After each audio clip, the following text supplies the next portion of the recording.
Welcome to the Wheelbarrow Profits Podcast, where you get multifamily investing made real. Learn from top players in the real estate investment world as they share their secrets with you and discover proven strategies on apartment investing that actually work. To learn more about Wheelbarrow Profits, visit jakeandgino.com, your one-stop shop for everything multifamily. Now to your hosts, Jake and Gino. Hello, everybody. This is Jake Stenziano, host of Wheelbarrow Profits Podcast, here with my co-host, the multifamily mentor, the coach, chef, the father of six, the best-selling author, the G-Daddy, Gino Barbo. Gino, how's it going? Mr. Stenziano, I'm doing good. How you doing, bro? I'm always making it happen, but you knew that. All right. So, guys, this is where we normally plug something to pay the bills. Now, for our listeners, we only showcase products and services that we approve of or use in our own business. This time, we are going to tell you about something of ours, specifically our Wheelbarrow Profits community. G-Dad, take it away. Well, Mr. Make It Happen, I've been hard at work too, growing the community of like-minded investors, and the results of our members have been pretty incredible, Jake. You know that Wheelbarrow Profits private Facebook community, it's blowing up. You know, we're looking to grow this amazing group. What we're looking for is those who want to follow the proven framework we've created, you know, the buy right, the manage right, and the finance right that we always preach about. You know, leverage our connections, the education, and the mentorship as ways to take your business to the next level. So, guys, if you're interested in finding out more about being a part of this amazing community, apply to work with us at jakeandgino.com. All right, that's enough shameless plugging. Let's get back to the show here. Today's guest is Tom Cafarella. Tom started his career as a CPA, but knew from day one that job was a mistake. Every day he'd sit at his desk and daydream about real estate investing, and he was eventually fired. This is like the Steve Jobs of real estate here, Gino. Tom used this as an opportunity to follow his passion and give real estate investing a try, and the rest is history. So without further ado, Tom, welcome to the show. Thank you guys for having me on. Hey, I mean, CPA, that's pretty good, though. That's a good background to have for getting into real estate. So why don't you tell us a little bit about that transition and how you got started into real estate investing? Well, so I was actually pre-med in college because when I went to the Boston Public Library when I was about 18 years old, I looked up the highest income earners, and I saw the physicians made the average most amount of money. So at that point, decided to become a doctor. While I was in pre-med and getting through all my coursework, I worked as a pizza delivery boy.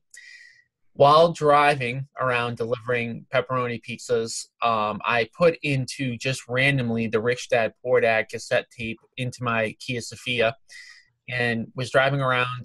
And by the time I was done with that audiobook, I knew I wanted to be an entrepreneur. I knew I wanted to be a business owner, and I thought I wanted to get into real estate. So I quickly changed majors and ended up with an accounting degree, worked for a big company out of thinking, hey, let me learn the accounting side of the business and then get into the real estate business. And like, you know, you kind of alluded to, pretty much on day one, I knew it wasn't going to work. But I thought, hey, you know, I have a great job. I'm making good money. Everybody's telling me I'm crazy trying to start my own business. So I'm going to stick it out. Got my CPA license. And you know, I just couldn't even concentrate at work because I hated it so much. And then one day I walked in, they fired me. And, you know, looking back on it, it was probably the best thing that ever happened to me. But at the time, I felt like a huge failure. You know, I felt like, you know, there's something wrong with me. I thought I got to figure out a way to get a job back, you know, quickly. And, you know, at the time I had no bill. This is going back to 2007.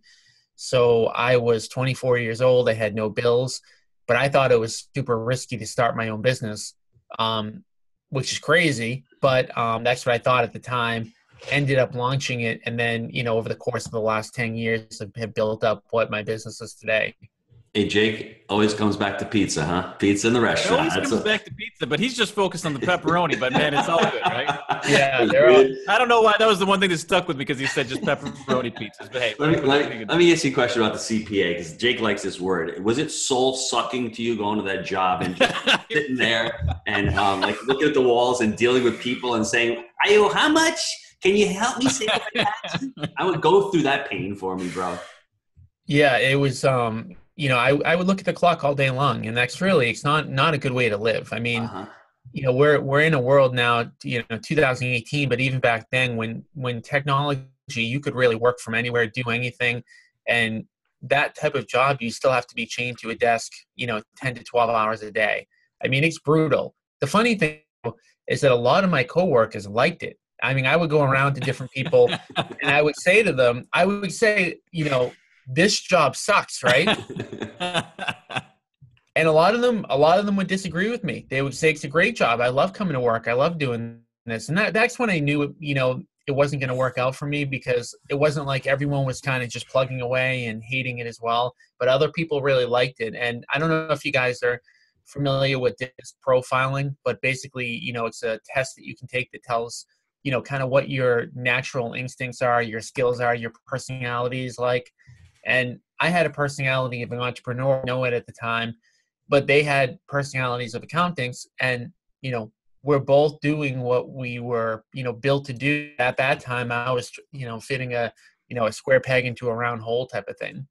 Tom, I have never been fired from a job, although I probably should have been fired a couple times. So walk me through that pain. Like, you're sitting in your office, he comes in and goes, "You're fired." Why do you think you got fired? What was it? It was in lack of engagement, not doing your work, looking at the clock. Walk us through that, because a lot of people are stuck in that mode right now and wishing they could be fired. Maybe they should just get up off their ass and say, "I'm out of here." It's just, they should. So how did, you got lucky. I think Jake was proactive on it also, because Jake was like waiting for the day to make the move, and 8 years, 6 layoffs never happened to him because he's a great worker, but maybe it should have. Maybe would have gotten out of it sooner. But walk me through. Dude, I got fired from Friendlies in college. Just throw that out there. But that's another story for another time. That led to Radio Shack, though, right? So walk us through that, Tom. How did it go down? And then right after that, what'd you do right after that? How'd you regroup right after that? So they, it was one of the HR people. They said, "Hey, we need to talk to you." I went into the office and they said, do you have a second career? Are you in real estate? And at the time I wasn't. I said, "No." And they said, "You've got to be in real estate. You're doing something in real estate," and just kept asking me all these questions, because I would sit on the computer all day reading, different forums and books and stuff like that, because I couldn't concentrate. So I wasn't getting my work done, but they must have, seen, and I wasn't really too careful about it. I definitely wasn't trying to get fired, but I also was just so disgruntled that I wasn't trying to hide it either. So I think at the end of the day, they knew something was up, and they just said, "Look, it's not working out." They gave me a severance package, which, I don't even know why they did that, but they were nice enough to kind of give me, a couple months pay. And, on the drive home, I'm thinking in my head, really, what's my next move? Because I've got a couple months where I can try to make something happen, or I can just go out and try to find another job. And I was just confused. I was confused for a while, but after about a week, I said, I've really got to try this. And the biggest variable for me at that point was, I have no kids. I'm not married. I don't have a lot of financial commitments. If I'm going to do this, this is going to be the best time. Like, you can do it while you have kids. You can do it while you're married and have bills and stuff like that. But for me, I just looked at it like, there's going to be no better ideal opportunity time-wise. And then I just went all in. And what was your first job after that? What did you do after that? Did you get your real estate license? What was the next step? So I actually already had my real estate license at that point, but I was only, buying and selling houses for friends. So I would do 2 to 3 residential listing type buyer agent type transaction. So I didn't get another quote unquote job after that. Mm-hmm. I just went all in, on real estate investing. And it took me a while to do my first deal. I spent a lot of time, probably about 6 to 8 months of trying to do my first deal unsuccessfully until I came across, a mentor. And then once I came across a mentor, things started to kind of click. How'd you come across the mentor? What made you change? I guess you probably were looking for somebody, right? At the time you were like, how do I do this? How did you find the mentor, and what did he help you specifically with? So I bought into a franchise called Homevestors. Mm-hmm. I'm no longer with them, but I was just looking for help because I kept failing on my own. And this is something, it's kind of about real estate. In most careers, like the career I was in as an accountant, there's a blueprint, there's a roadmap. You know exactly what you need to do to get from year one to year two. But as a real estate investor, that roadmap doesn't necessarily exist. And there's so many moving parts, especially in the beginning. So you're thrown in when you're starting as a real estate investor to so many different variables. So I was looking for help at that point, and I'm not even sure how I came across them, but I'm pretty big on the concept of franchising, because I think at the end of the day, if you can take somebody else's systems that already work in a particular market, why recreate the wheel?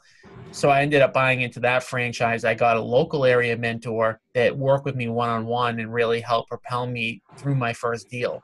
My first deal was an incredible deal, and I was almost ready to back out of it. But I had a mentor that could give me a little bit of a push that ended up, pushing me forward. Well, let's talk about that first deal. What did that first deal look like? So the first thing that my mentor really taught me was that my properties that everybody else knows about. So you can't go online, you can't go on the MLS, you can't go on, well, at the time, Zillow wasn't even big, but you can't go on Zillow, you can't go on Craigslist. Once 5 or 10 or 15 people know the property's for sale, by default, there's going to be enough competition that you're never going to get it for a big enough discount. So that was the thing he taught me. So once we started marketing for deals, and I know you mentioned we might want to hit on some of the marketing stuff, but once we started marketing for deals, we would get face-to-face appointments. This particular face-to-face appointment was located in Somerville, which is a city right outside of Boston. It's a really, really hot and desirable market for people.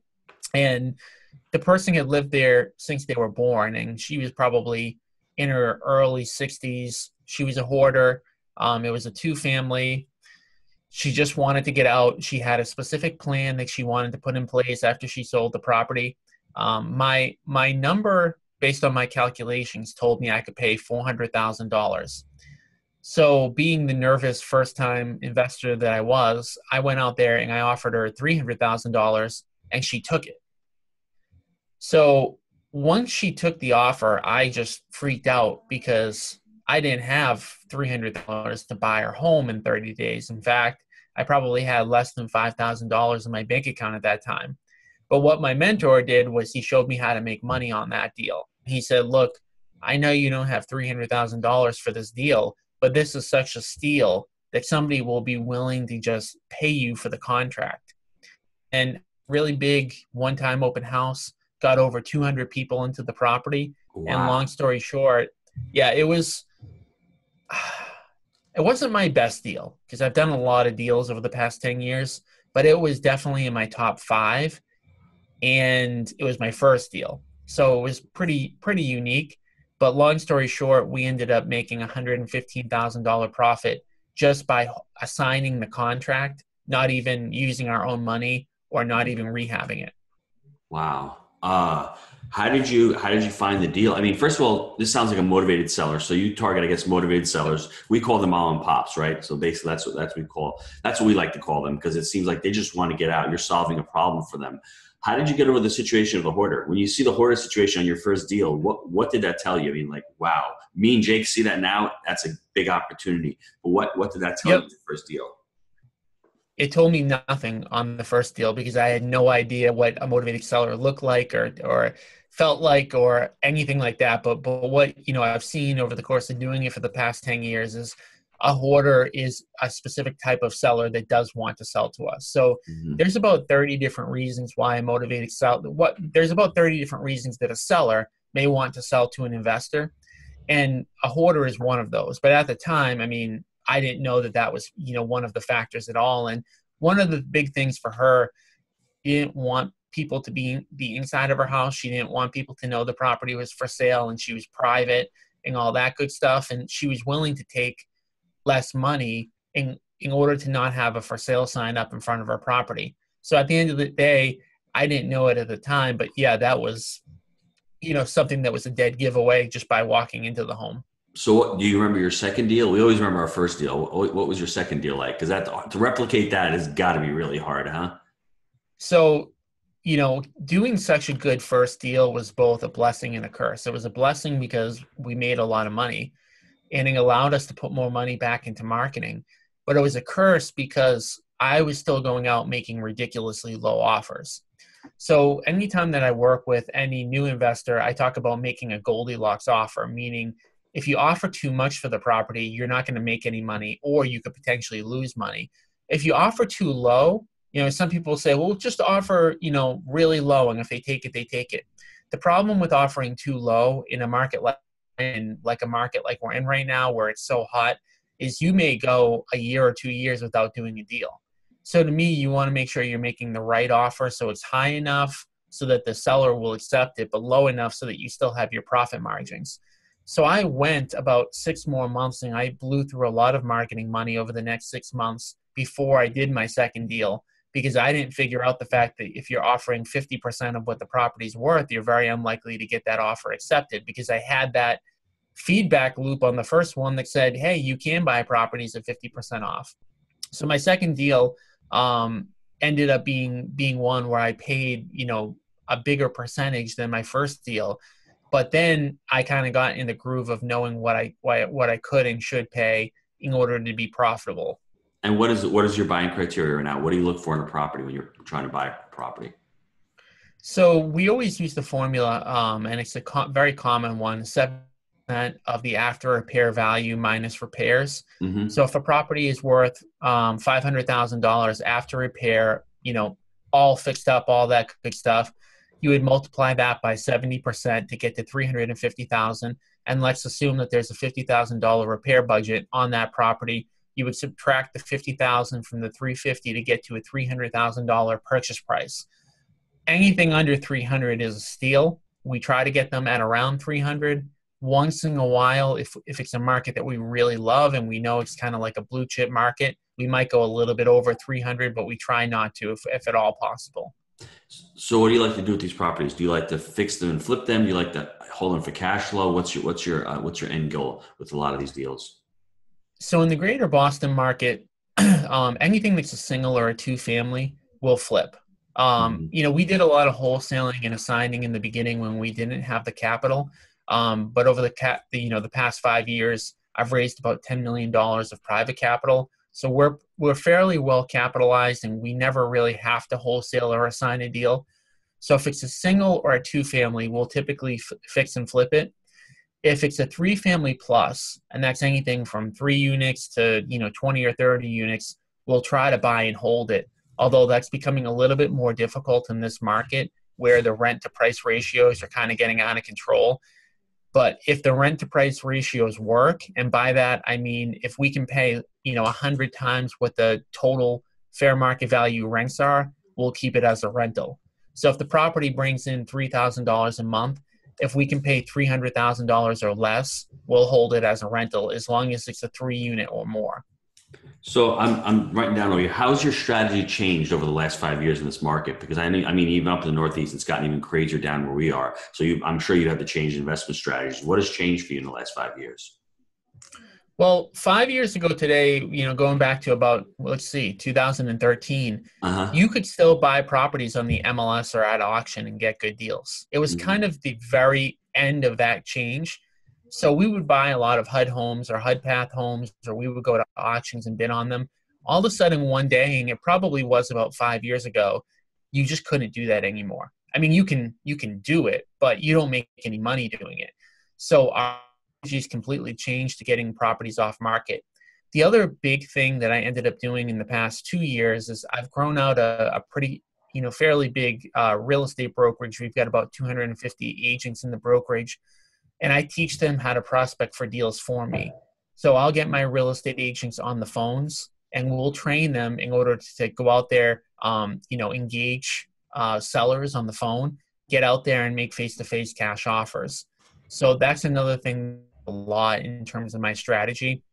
And then on the back end, because we're able to list the homes, we're able to take advantage of really any opportunity that comes up. So 5 years ago today, if we went out on a face-to-face seller appointment and the seller owed more than my offer, we would just walk away and say, that's a dead deal. But now we can go out there, we can list the home, and we can recoup our marketing money or make money if we're not spending any marketing dollars. Vertical integration, Jake. You like that? That's right. I like the vertical integration. What I want to know before we get into the lead generation, how is it the feeling when you first raised your first X amount of dollars? How did you start that? Did you fall by did you just fall into it? And how was that process for you?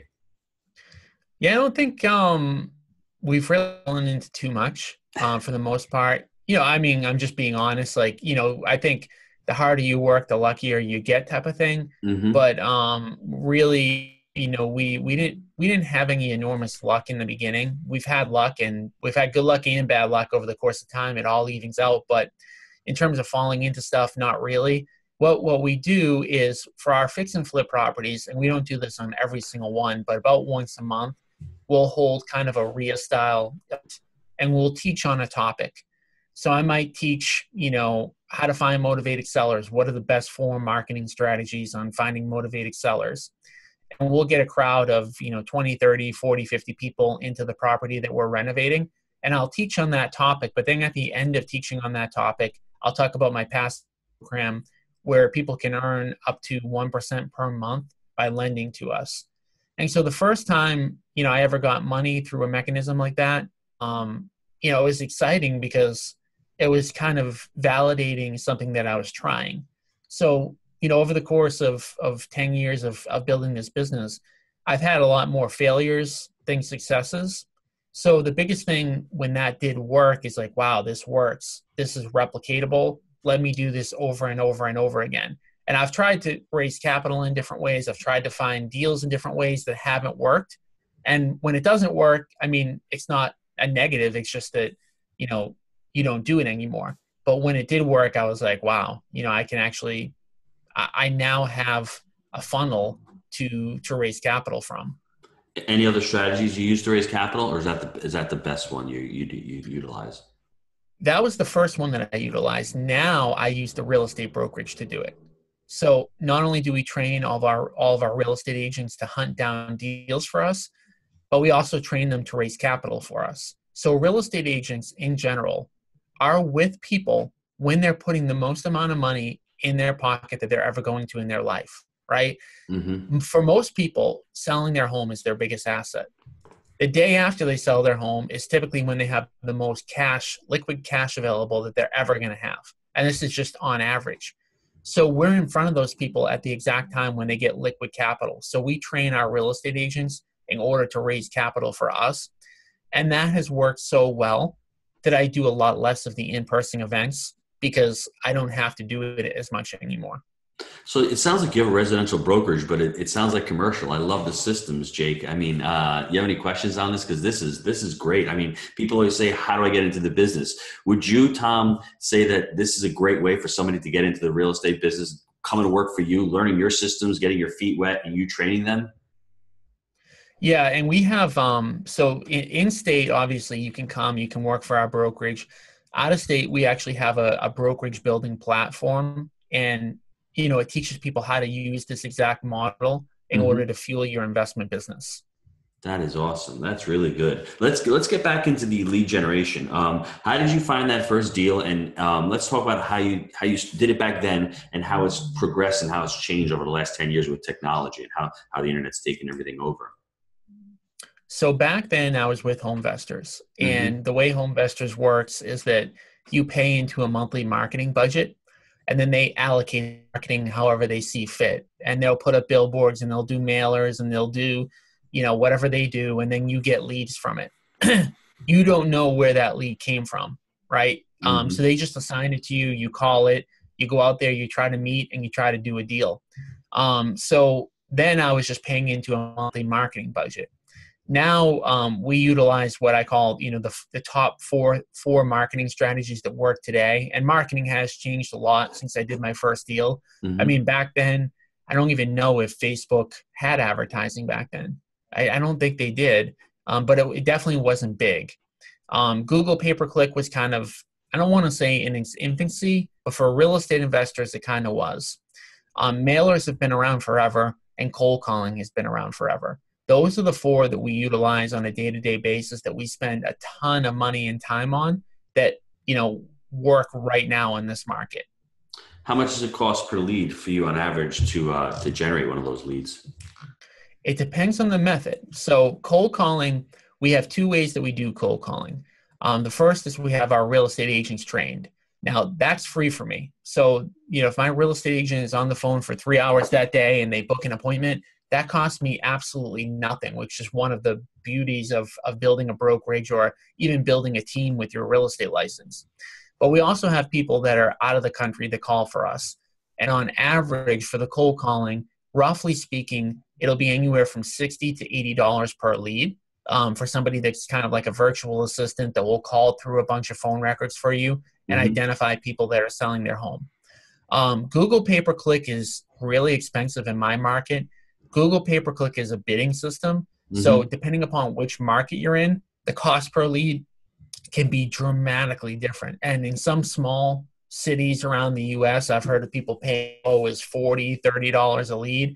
Wow. In my market, it's more like $300, $400, $500 a lead. And I've heard in parts of California, some people are paying $800 a lead on Google pay-per-click. But the cost per lead, while you care about it, you're always looking at your cost per acquisition compared to what your profit ends up being. So on average, for every $10,000 to $15,000 we spend in the greater Boston market, we're going to do a deal, which ends up netting us somewhere between $60,000 and $80,000. So yes, you might say, wow, you're paying $300, $400, $500 per lead. But when you do the math, if you need 20 of them to do a deal or 30 of them to do a deal, and you're making a bunch of money on it, you're positive. Facebook is going to be, again, market specific, but on average about $100 per lead. And mailers are also fairly expensive. They're typically going to range anywhere from $300 to $1,000 per lead, depending upon what market you're in. Which one's your favorite? What do you like to utilize the best? Well, they all have pluses and minuses, but if I had to go with one, I would say mailing, because mailing, you can get really specific about who you're going to mail to. And then if you're mailing and they're reading a letter and then they call, they're somewhat motivated. Like if they're on Facebook and they scroll through their news feed and they're trying to look at, Jake and Gino's, kids and their puppies and all that stuff, they're not there to sell their property. They may end up selling their property to you, but that's not why they're there. So they may click on an ad where they're not that interested. But if somebody gets a letter and then proactively makes a phone call, they're a little bit more motivated than that particular person who's filling out a form online. Mm-hmm. So let me ask you with the mailing, because we've got a lot of questions from students with direct mailing and multifamily. Is it a different type of letter you send out for people who are selling their homes and for people who sell their investment properties?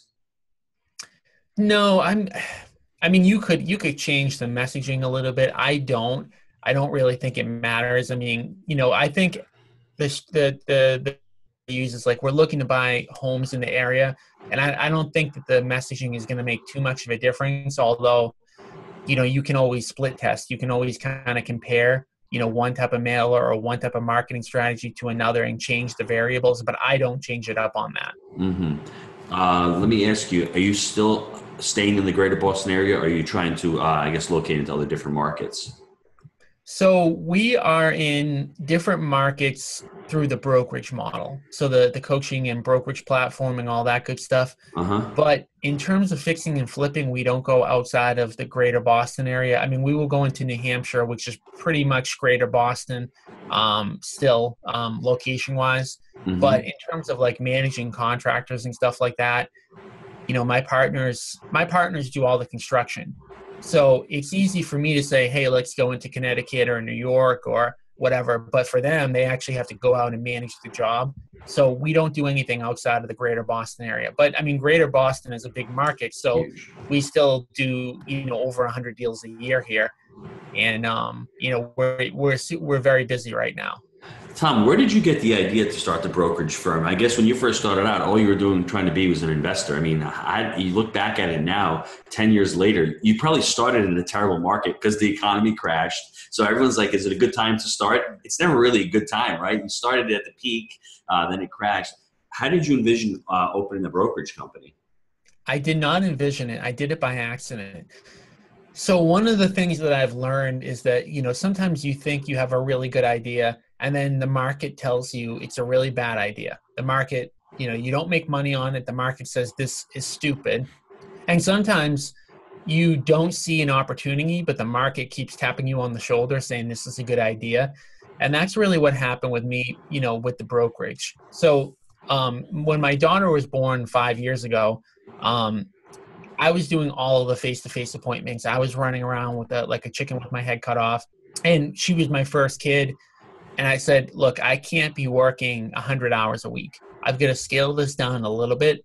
My biggest thing was I don't want to be meeting homeowners, at their kitchen table on a Tuesday at 6 o'clock, because that's when I want to spend time with her. I don't want to be meeting sellers in their kitchen Saturday at 8 o'clock, because that's when I want to be spending time with her. So my first step is, let me find somebody who can take all of my face-to-face seller appointments. I happened to hire a real estate agent to do it.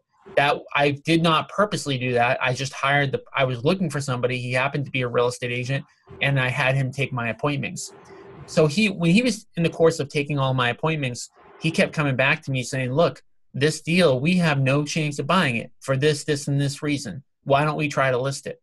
And I would say, no, we don't even want to give them the listing option. We're fixing and flipping, we're wholesaling, we're buying and holding. And he kept coming back to me. And at one point I just said, you know what, try it. And so he ended up doing it. I got that first check. I think it was like a $10,000 check. And I started thinking about it like, there might be more to this. Like, this might be a business model. So in the first year that he ended up working for me, he listed over 30 homes. And at that point, I kind of knew, like, this is a business. And the reality of the situation is, if you're spending marketing dollars and you're getting face-to-face with sellers, at least 90% of those people will not sell to an investor. They like the idea of selling to an investor, getting a cash offer, no contingencies, and all that good stuff. But when it comes down to it, they won't sell at an investor price. So 9 out of 10 appointments that we go on are what we call like retail potential only, or listing potential only. And so for those, if we can go out there and we can convert a certain percentage of those back into money, then it gives us an unlimited marketing budget. So the way that it works for me is that if I spend $10,000 on marketing, I'll typically get one really good investment deal, but I'll make back $15,000 on the loan side. Now, what that allows me to do, which is different than most investors, is it gives me an unlimited marketing budget. So if I can spend 10 and get back 15, whether or not I even did an investment deal, it was still worth my time, effort, and energy. So that allowed me to go from like a $5,000 a month marketing up to, we're over $100,000 a month on our marketing budget. And we don't stress anymore. Like, do we get an investment deal this month or didn't we? Or did we we usually get 1 or 2 a week, but did we get one this week or didn't we? We don't stress about it because it doesn't even matter. I mean, we're going to get those deals, but we're making the money on the brokerage side too. And then when you add in the fact that my agents now prospect for me and raise capital for me, it's a great business model the way I set it up, because I don't have to be any placing any time. Like right now, when we're on this podcast, I have people that are going out making my face-to-face seller offers. I have people that are prospecting for me right now. I have people that are closing deals right now. I can be anywhere in the world, and there's no impact on where I'm physically located. How have you been able to build your teams and your systems over the past 5 years, as far as hiring, as far as scaling up? So, we started out, me doing everything, like I alluded to in the beginning, me doing the appointments and all that good stuff. And then over the course of time, I took on that first agent. Then I took on an inside sales agent to book all my appointments for me. And, as time has gone on, really, I look at my time. What am I doing during a, 50, 60, 70, 80 hour work week? And how can I hire people to replace those tasks? So we've really scaled fairly fast. And like I said, we went from 0 agents to 250 in about 2 years. And we've got probably about 10 or 15, full-time staff to support both the brokerage and the flipping side of the business and the rental side of the business. So, really at the end of the day, it's always looking at how am I spending my time? How are my partners spending their time? And how can we leverage out what we're doing and get those tasks off of our plate and get really good people in place to run the business?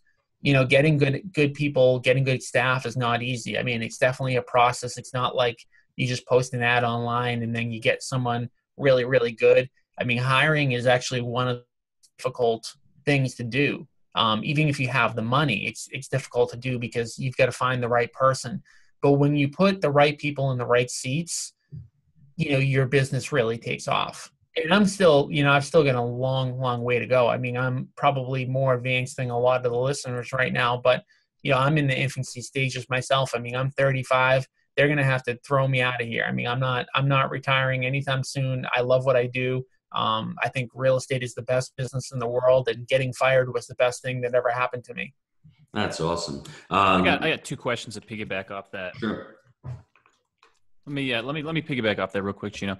So I think two things that popped in my head when you were discussing your employees and things. One, what are you doing to hire people? Yep. So hiring great people. I mean, the first stage of hiring is putting out the job, right? So I mean that part's easy. That part anybody can do. The second thing is, we talked about a little bit earlier, the DISC profiling. So everybody has a unique personality profile, and DISC breaks it up into 4 different personality types. Every personality type has a unique skill set, and every personality type has a type of work that they were really born to do.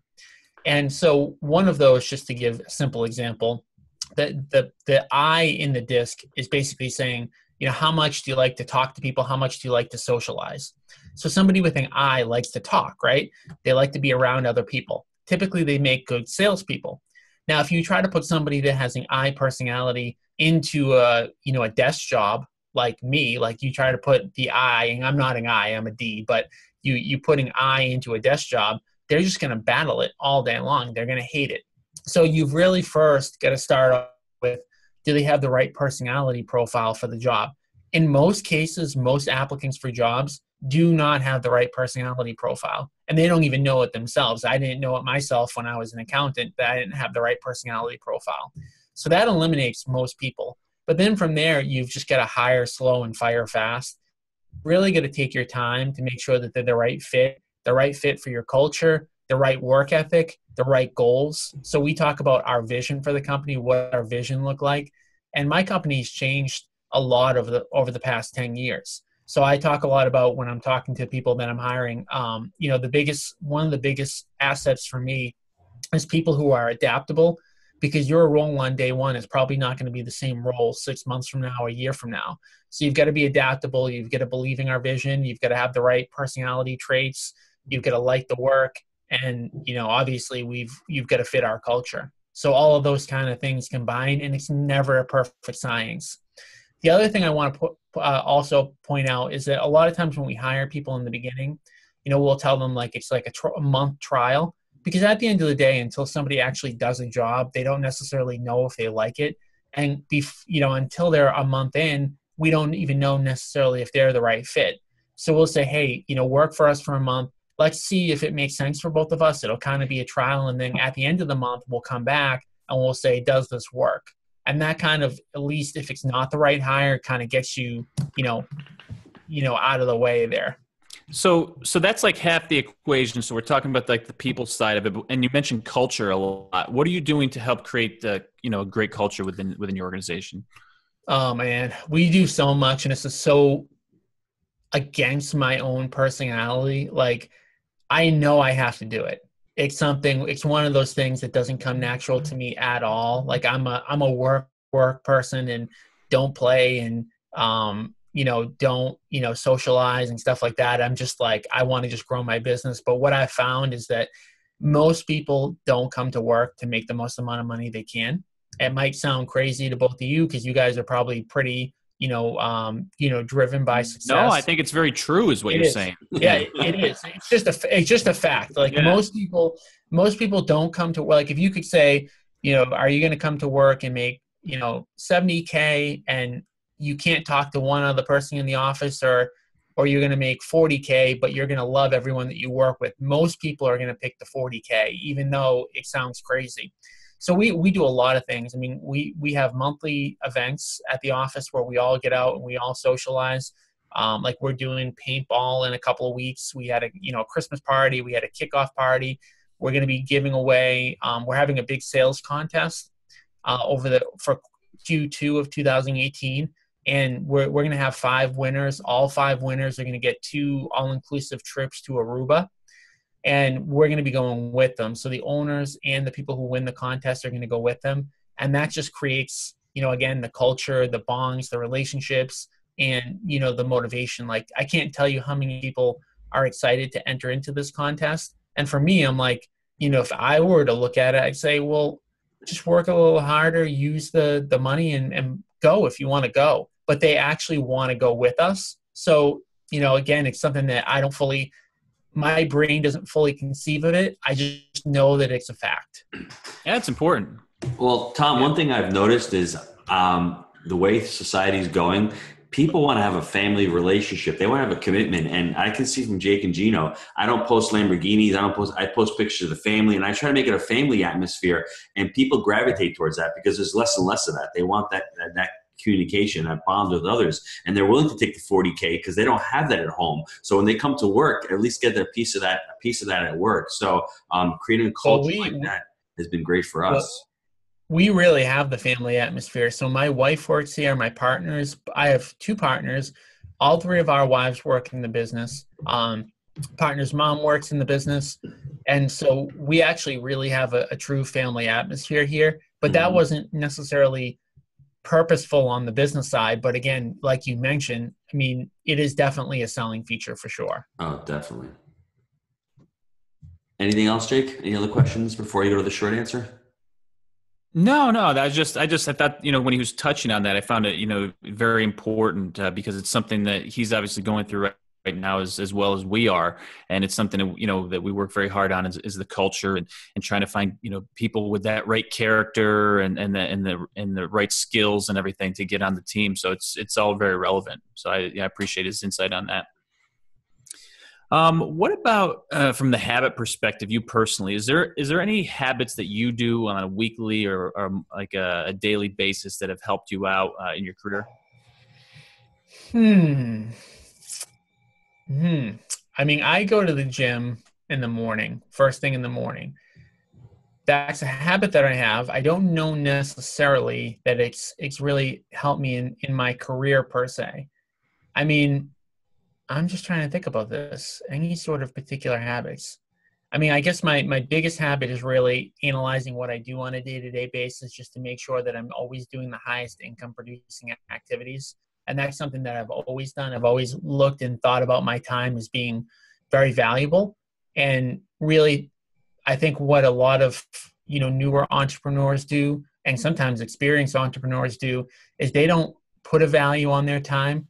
And the theory is kind of like, well, I can do that, so I'm going to do it. But at the end of the day, if you're not doing the highest income producing activities, you're really not going to grow your business. So I think that's probably the most important habit that I've always had. I always look at, like, is this a waste of my time? Is this valuable? Is what I'm doing right now the highest income producing activity I could be doing? It's funny because that didn't come naturally to me. I used to call that the I'm a mentality because when I started off, I'm going to do this, I'm going to do that, I'm going to do everything, right? And that was the mentality. So I had to actually learn that. So I think that's great. What would you have done differently when starting out in real estate?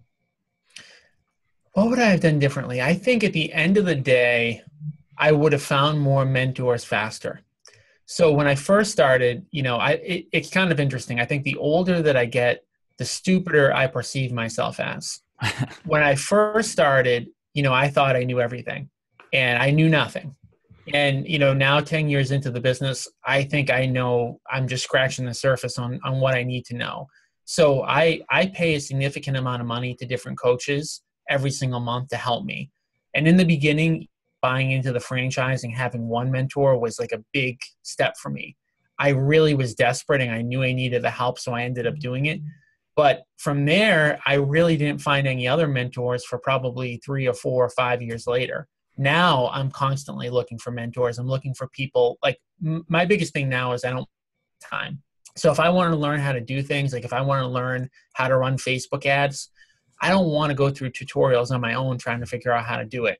I want to find somebody who's already done it and ask them how much it costs in order for them to do it for me or to train me how to do it so that I can shortcut my time. Tom, I'd like to step in on that for 1 second because we've got the education platform.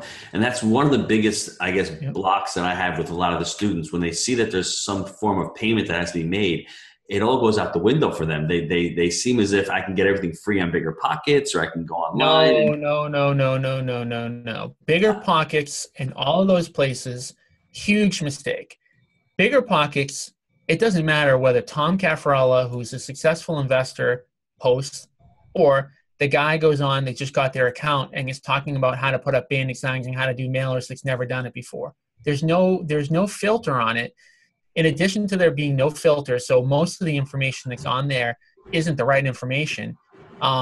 You really need somebody who can answer specific questions.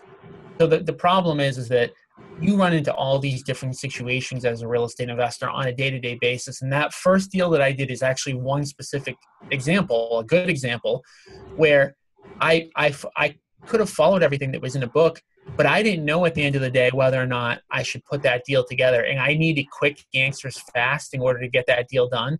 And I would have never been able to get that from a book or, a Bigger Pockets website. And I'm not knocking Bigger Pockets at all. I think it's a cool resource, but it definitely won't get you from point A to point B. Most of the people that have ever coached have been on Bigger Pockets for 3, 4, 5, 6 years, and they've never done a deal because they need more than that. Bigger Pockets is like step one of kind of learning and getting yourself familiarized, but it's not enough.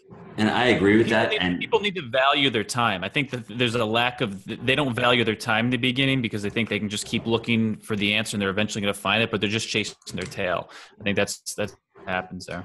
But the problem is when you look online, you might find 5 different answers to the same question. And then as a rookie investor, you don't know which is which. So if you get 5 different answers, and you will, you'll get 5 different answers. So what do you choose? So what does that create when you have 5 different potential answers? That creates, I'm not going to do anything because I don't know which is the right answer. So you've got to find people that have done it. That's another thing when you're choosing a mentor. You need to have somebody that's actually doing it. There's a lot of mentors out there that teach that have never done a deal before in their life. You've got to find mentors that have done it. And, if you can get somebody, that and that, you work really well with, there's no doubt it's worth the money. Real estate is not a low margin business. We're not talking about you do a deal and you make $1,500. You do a deal. What market are you guys in? We're in Tennessee, Knoxville. Yeah. So you do a deal and, what's your average profit margin on a deal? If you're No, I was just going to say our hold profit is like 20%. So you guys have an incredible hold market. You guys, like your area I look at and I'm so jealous of because you can still cash flow where you're at. Mm-hmm. Like where I'm at, even if I get a deal for, 15, 20, 25% off market value, a lot of times we still can't cash flow. And you guys could probably even still buy properties on the MLS and cash flow, right? Mm-hmm. You can actually. We're typically just larger multifamily, so it's not, some of the stuff gets listed, but it's usually off market, or it's like, brokers holding. Because that's all we do. We're buying and holding larger multifamily assets. We don't do any of the other stuff, and it's just because we're fortunate to be in a market where we're able to do that. So, yeah.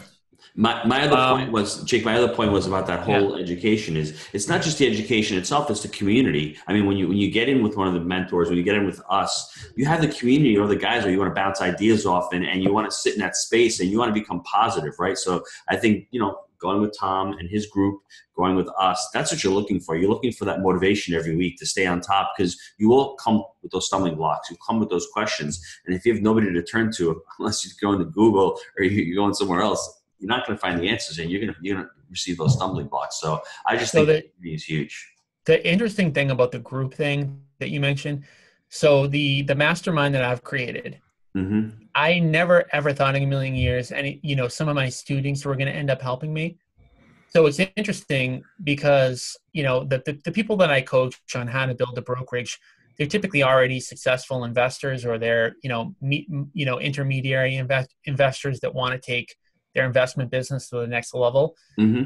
I've picked up so many things from the people in that group. It's insane. I mean, I feel almost guilty that, I'm charging them a fee to be in it because I'm picking up so much from being in it. But yeah, if you have a mastermind group, I mean, that's huge because, just something simple like, okay, what does your mailer look like? How often do you send it? What should it say? Do you have tracking phone numbers on it? On all that good stuff. What's an acceptable, return rate? Just anything, like a group of people, 10 or 15 or even more than that, people that can all talk about the same subject. It's huge. The other thing that you mentioned that was a big struggle for me in the beginning, I'm now just kind of flashing back to, is I grew up in a fairly poor area, and nobody around me was successful, and everybody around me didn't really have desires to be successful. And one of the biggest things for me when I got fired was that everyone around me thought I had already made it by getting, a fairly, significant, entry-level position. They thought I was crazy to start my own business. So you've got to get around other people. If you're an entrepreneur, you've got to be around other entrepreneurs, because somebody that's not an entrepreneur is never going to understand what you're trying to do. I don't care if it's your brother. I don't care if it's your significant other. They're not going to understand the life of an entrepreneur, and you've got to get around other people that have been through it, because you're always going to have bumps as an entrepreneur. Like, you're not going to have as many bumps as an employee. The entrepreneur end game is so much higher and so much more exciting, but the bumps along the road, if you're around the wrong people, they can maybe kind of get in your head and think, wow, maybe I'm doing the wrong thing. Mm-hmm. All right. So we're going back to level 1 here. How about a book recommendation? So the first book that I read that kind of got me, started and made me do this is Rich Dad, Poor Dad. And really, I think it all starts with mindset. Rich Dad, Poor Dad teaches you nothing about how to execute, but it teaches you how to get in the right mindset. And I think most people aren't in the right mindset to start. And I think it's a great book to get into the right mindset. What way for listeners to get a hold of you and, tell us about your website and some other things? The best way to get in touch with me is to get on my mailing list, which you can get on just by signing up for my webinar.